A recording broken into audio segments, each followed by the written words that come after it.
Terima kasih Bapa untuk cinta dan kasih-Mu, di mana Engkau lebih dahulu mencintai dan mengasihi kami.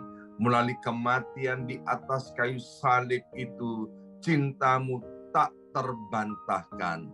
Terima kasih Bapa. Mari kita berdoa bersama-sama, ulangi seperti apa yang saya ucapkan. Bapa kami yang ada di dalam surga, dikuduskanlah nama-Mu, datanglah kerajaan-Mu, jadilah kehendak-Mu di bumi ini seperti di dalam surga. Bapa yang baik, berikanlah kami pada hari ini rezeki yang menjadi bagian kami secukupnya, cukup untuk memberikan pinjaman kepada banyak bangsa, sedangkan kami sendiri tidak punya pinjaman. Cukup untuk menjadi saksi Tuhan, mulai dari Yerusalem, Yudea, Samaria, sampai ke ujung-ujung bumi. Cukup untuk menjadikan semua bangsa murid Kristus dan membaptis mereka dalam nama Yesus.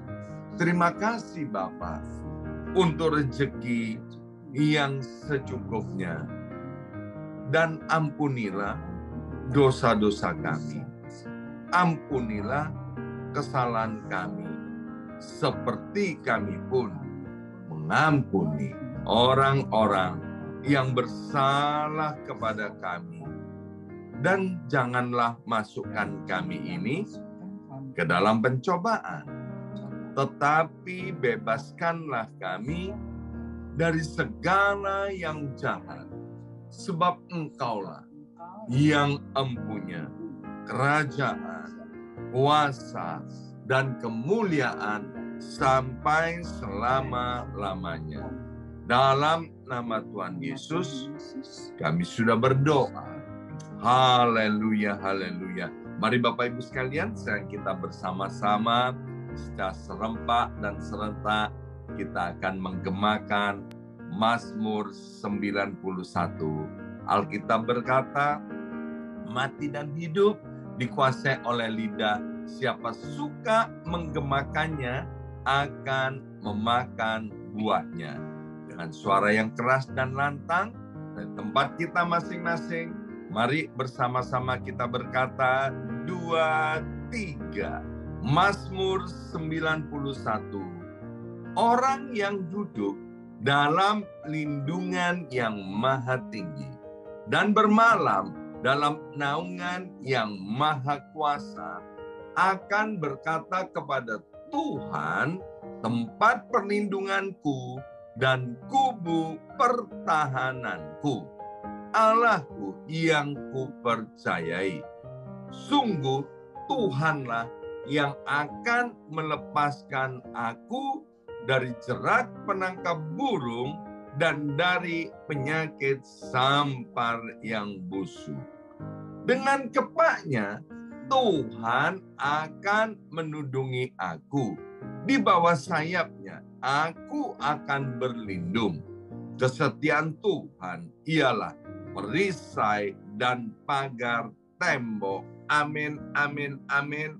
Terjadi di dalam nama Tuhan Yesus. Aku tak usah takut terhadap kedahsyatan malam, terhadap panah yang terbang di waktu siang, terhadap penyakit sampar yang berjalan di dalam gelap, terhadap penyakit menular yang mengamuk di waktu petang.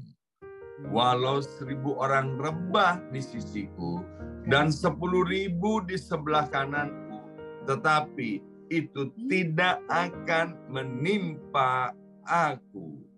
Aku hanya menontonnya dengan mataku sendiri dan melihat pembalasan terhadap orang-orang fasik.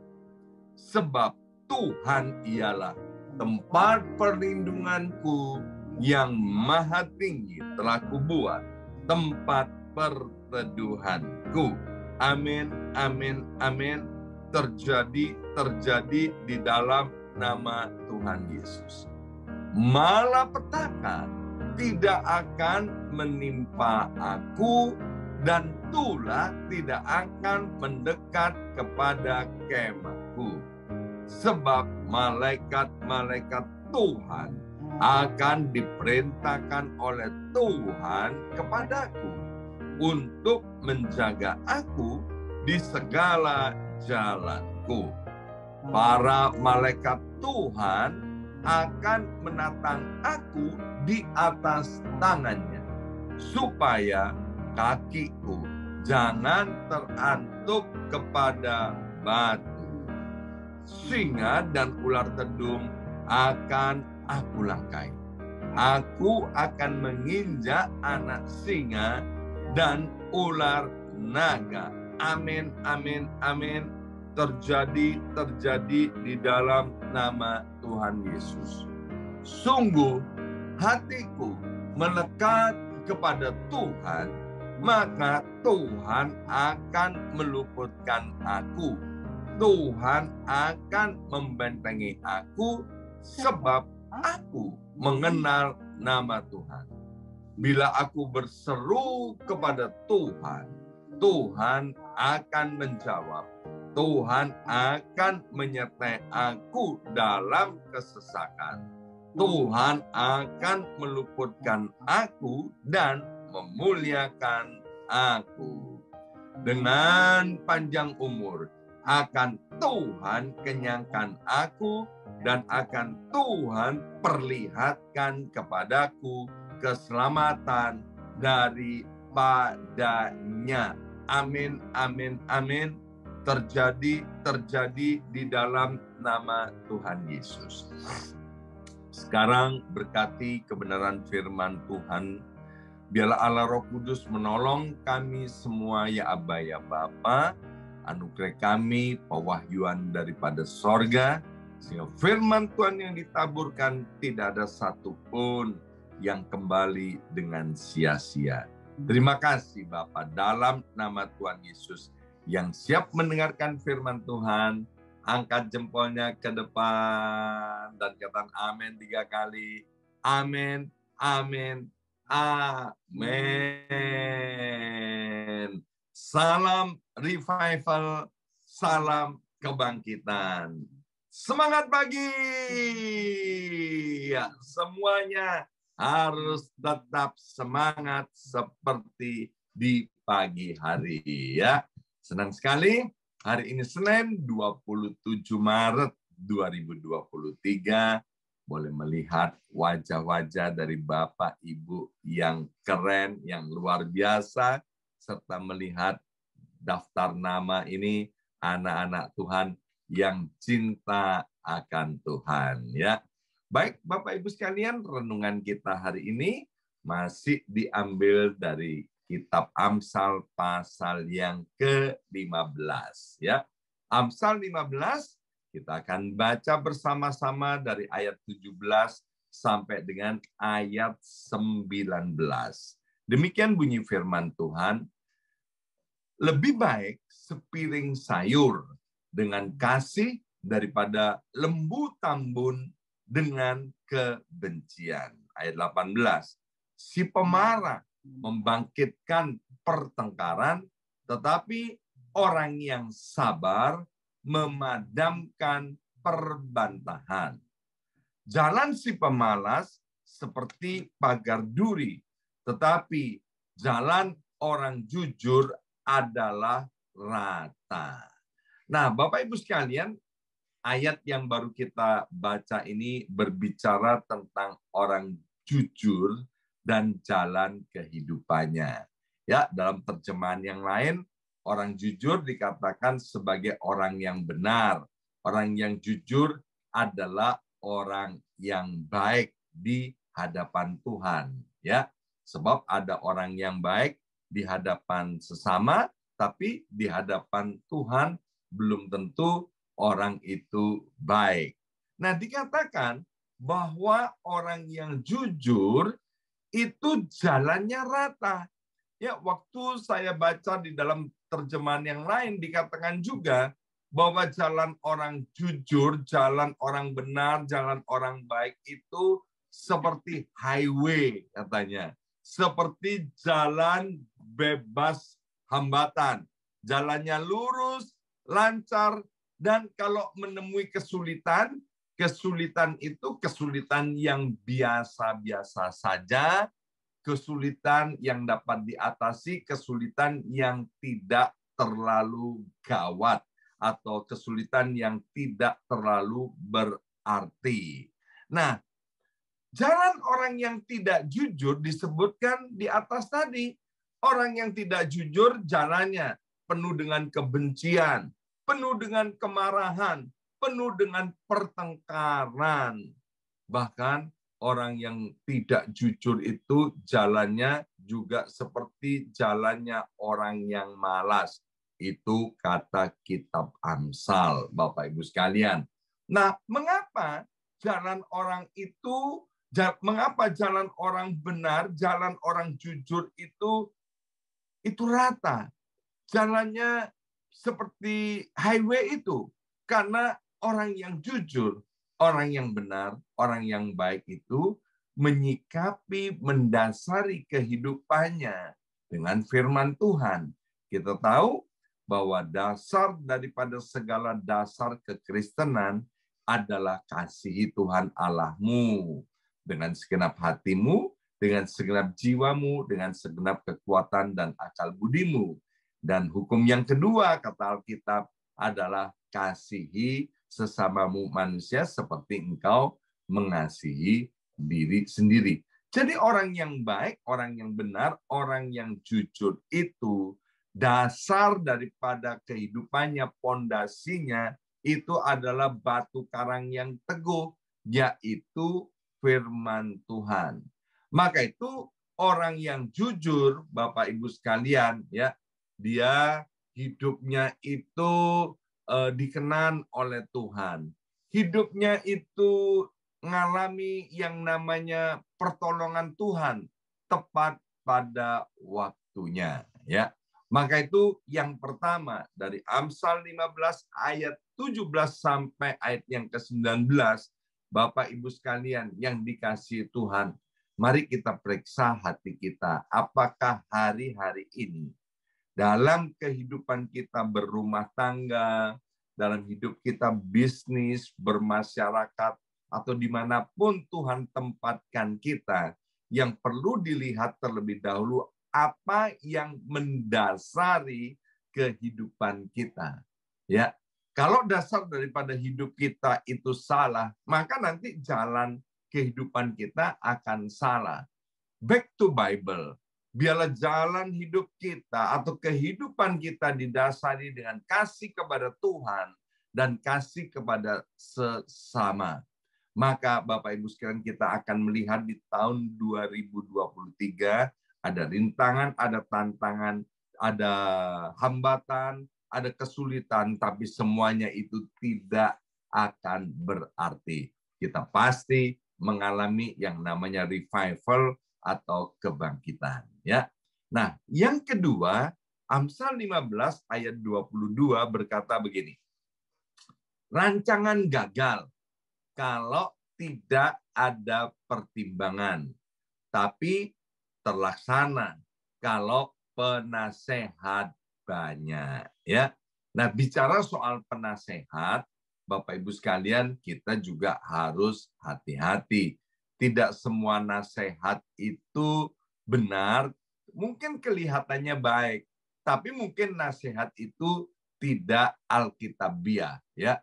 Jadi Bapak Ibu sekalian, dalam hidup ini kita nggak bisa hidup sendirian, ya.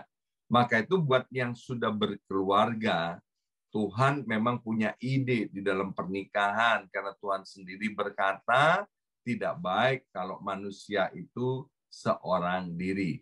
Maka itu buat para suami yang ada di tempat ini, ketika istri yang Tuhan tempatkan dalam hidup kita, yang Alkitab bilang itu adalah sebagai penolong, ketika istri memberikan nasihat kepada kita, please silahkan didengar ya. Jangan-jangan seperti kata orang banyak, itu adalah suara Tuhan yang ditaruh di dalam hati dan mulut, lidah, bibir daripada istri kita ya. Dan dikatakan kalau kita mendengarkan nasihat yang baik, kalau kita memperhatikan nasihat-nasihat yang sesuai dengan firman Tuhan, maka apa yang menjadi rancangan kita, apa yang menjadi kerinduan kita, itu pasti tercapai di dalam nama Tuhan Yesus. Bukankah rancangan Tuhan untuk kita adalah masa depan yang cerah, masa depan yang penuh dengan pengharapan. Kalau Bapak Ibu sekalian mau cari penasehat, carilah penasehat yang takut akan Tuhan, penasehat yang cinta akan Tuhan, yang buah-buah kehidupannya itu kelihatan. Karena Alkitab berkata, dari buahnya kita akan tahu pohonnya. Firman Tuhan dikatakan begini, bahwa kalau satu orang itu bisa mengalahkan 1.000 orang. Tapi kalau 2 orang itu bisa mengalahkan 10.000, bukan mengalahkan 2.000 orang. Jadi terjadi yang namanya pelipat gandaan. Maka itu Bapak Ibu sekalian, jangan abaikan nasihat-nasihat yang diberikan kepada kita. Mungkin nasihat daripada orang-orang yang cinta akan Tuhan itu nyakitin hati kita, atau mungkin tidak sesuai dengan apa yang sudah kita rencanakan. Tapi perhatikan baik-baik nasihat daripada itu, ya kan? Kalau nasihat itu sesuai dengan firman Tuhan, nasihat itu dari Tuhan, please jangan diabaikan. Karena kalau kita abaikan, nanti bisa merugikan diri sendiri. Tetapi jangan salah paham, Bapak Ibu sekalian, tidak semua nasihat harus kita dengari, tidak harus kita dengarkan, dan tidak harus kita turuti. Yang penting hidup ini tadi seperti bagian yang pertama, jalannya itu harus lurus karena kita mendasarinya dengan firman Tuhan, cinta akan Tuhan dan cinta kepada sesama dengan hati yang tulus. Saya percaya tahun 2023, apa yang ada di dalam hati kita, apa visi dan mimpi kita, rancangan kita tidak akan gagal. Karena apa? Karena kita menyerahkan semuanya kepada Tuhan dan kita mau mendengarkan nasihat-nasihat yang alkitabiah. Dan yang terakhir, dari Amsal 15 ayat 29 dikatakan, Tuhan itu jauh daripada orang fasik, tetapi doa orang benar didengarnya. Wow, luar biasa Bapak Ibu yang cinta akan Tuhan, yang suka berdoa ini. Mari jadilah kita orang yang benar. Orang yang benar tadi adalah orang yang jujur. Kalau kita hidupnya benar, dikatakan di sini doanya itu pasti didengar, dijawab, dan dikabulkan oleh Tuhan. Ya, dasarnya apa? Tadi yang pertama, dasarnya biarlah kita mengasihi Tuhan dan mengasihi sama dengan segenap hati. Dan dikatakan Tuhan itu jauh daripada orang fasik. Saya percaya Bapak Ibu sekalian, orang-orang yang mencintai Tuhan, kita ingin dekat dengan Tuhan, ya. Dan kemarin saya sudah sampaikan juga beberapa kali kesempatan, dikatakan doa orang yang benar bila didoakan dengan yakin sangat besar kuasanya. Tahun ini, apa yang menjadi pergumulan doa daripada setiap kita? Mari Bapak Ibu sekalian imani Ya, karena Alkitab berkata, carilah maka kamu akan mendapatkannya, ketuklah maka pintu akan dibukakan kepadamu, mintalah maka kamu akan menerimanya. Maka itu Bapak Ibu sekalian, ya, jangan ada dan jangan pernah izinkan hati kita menuduh kita. Ya, karena kadang-kadang saya ketemu dengan orang-orang yang mengaku dirinya Kristen itu selalu merasa nggak layak di hadapan Tuhan. Aduh, aku ini nggak layak di hadapan Tuhan. Bapak Ibu sekalian, saya mau kasih tahu, tidak ada seorang pun di antara kita yang sesungguhnya layak di hadapan Tuhan. Sekali lagi, tidak seorang pun di antara kita yang sesungguhnya layak di hadapan Tuhan. Tetapi kematian dan kebangkitan Yesus Kristus Tuhan di atas Gunung Golgota 2000 tahun yang lalu, itu membuat kita yang tidak layak, kalau kita percaya kepada Yesus Kristus, menerima Yesus sebagai satu-satunya Tuhan dan juru selamat pribadi kita, kita yang tidak layak, itu kita akan dilayakkan. Maka itu please jangan ada lagi di antara kita yang berkata, aku ini tidak layak. Aku ini tidak dikasih oleh Tuhan. Bahkan ada orang-orang yang pikirannya liar. Dia merasa dirinya bukan anak Tuhan. Ya kan? Itu kan tuduhan-tuduhan daripada roh jahat. Tuduhan-tuduhan daripada setan. Sehingga menyebabkan apa? Kita nggak mau dekat dengan Tuhan. Bapak Ibu sekalian, percayalah, Tuhan kita adalah Allah yang maha baik, yang luar biasa baik. Kalau enggak, ngapain? Dia mengorbankan anaknya yang tunggal, Yesus Kristus itu untuk mati di kayu salib. Itu adalah bukti salib Kristus, bukti cinta Allah kepada kita. Maka itu Bapak Ibu sekalian, ketika tuduhan-tuduhan itu dalam hati, yang diarahkan kepada hati kita itu datang, tolak semuanya. Dan kita katakan, no, aku adalah anak Tuhan. Aku adalah orang yang benar, karena aku sudah dibenarkan oleh Tuhan. Mungkin kita punya masa lalu yang kelam. Itu bagian daripada sejarah. Ya, mungkin kita punya masa lalu yang tidak baik. Itu bagian daripada sejarah yang kita tidak bisa rubah. Tapi yang penting bagaimana keadaan kita hari ini. Alkitab sudah banyak sekali bercerita tentang orang-orang yang berdosa. Ketika mereka datang kepada Tuhan, maka dosanya diampuni, hidupnya dipulihkan. Ya, maka itu Bapak Ibu sekalian, jangan pernah izinkan lagi intimidasi daripada si jahat yang mengatakan kita tidak layak. Semuanya, kita yang ada di tempat ini pada hari ini, kita sudah dilayakkan oleh Yesus Kristus. Kita disebut sebagai orang yang benar. Dan percayalah, ketika setiap hari kita menaikkan doa-doa kita, doa-doa kita didengar oleh Tuhan. Tinggal tunggu waktunya, kita akan panen, kita akan menuai daripada apa yang kita doakan. Sebab Tuhan membuat segala sesuatu itu indah pada waktunya. Hari Kamis kemarin, kita sudah mendengarkan dalam acara Worship from Home yang disampaikan oleh hambanya Pastor Aris Zulkarnain, dikatakan begini, kalau Tuhan kita bisa diperintah-perintah, kalau Tuhan kita bisa diatur-atur, itu bukan namanya Tuhan.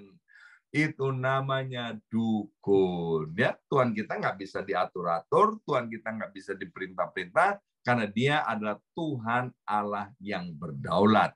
Tapi meskipun dia Tuhan Allah yang berdaulat, dia itu mencintai dan mengasihi kita. Nantikan Tuhan, dan Tuhan akan membuat setiap doa-doa kita didengar, dijawab, dan dikabulkan oleh Tuhan. Hari ini kita sudah belajar 3 hal dari Amsal 15. Yang pertama, jadilah orang yang jujur, jadi orang yang benar, jadilah orang yang baik. Caranya gimana? Mendasari kehidupan ini dengan mengasihi Tuhan dan mengasihi sama. Kalau kita jalannya jujur, kita sebagai orang jujur, maka jalannya seperti jalan bebas hambatan. Kemudian bagian yang kedua kita sudah belajar, kita perlu mendengarkan nasihat. Kita butuh orang lain, khususnya nasihat-nasihat yang alkitabiah, sehingga menyebabkan cita-cita kita, rancangan kita, visi kita itu tercapai. Dan yang ketiga kita belajar bahwa kita sebagai orang-orang yang benar siap-siap.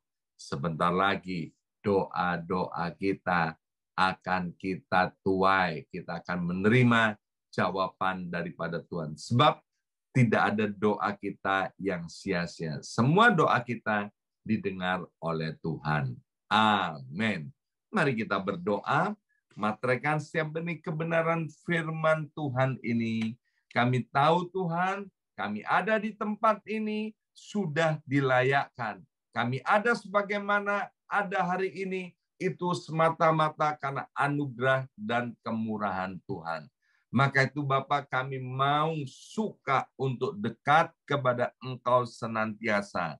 Karena tidak ada seorang pun di antara kami yang ditolak oleh Engkau. Materaikan setiap benih kebenaran firman Tuhan ini. Dalam nama Tuhan Yesus kami sudah berdoa. Haleluya. Amin, amin, amin.